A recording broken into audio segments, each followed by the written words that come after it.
difficult for people to go abroad. It's not easy actually. And so in terms of collective identity, sometimes, and there's a variety of things that means when we talk about collective identity. But, sometimes people have a hard time adjusting to being in a place where they don't have the same identity. So when they're in their home country, they have a particular status, they have a particular social identity that comes along with being in their home country that is not only understood by themselves, but that's understood by others around them. So in San Jose State, I also have a lot of international friends.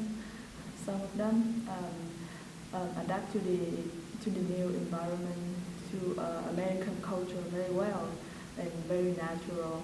But some of them perhaps refuse to blend in the culture.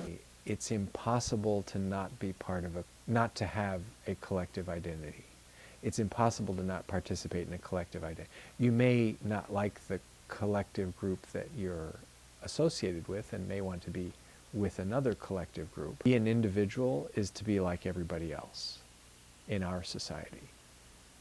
Everybody wants to be an individual, and so everybody tries to be an individual, which is you want to be different enough from everybody, but you want to be just like everybody else by being an individual. A certain level of education and preparation prior to arriving to a new place actually helps a person to integrate a little bit more fully into the local culture. But then probably a lot of it has to do with what types of support systems that they have in place. I'm sure it's a lot easier to embrace or adapt to a new culture if you feel like you have some friends. In this school, San Jose State must have, they should have maybe a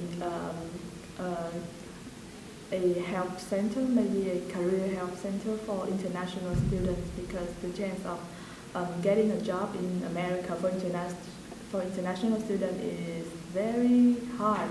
It's very hard for to get a job here. So I think it would be better if the school had that kind of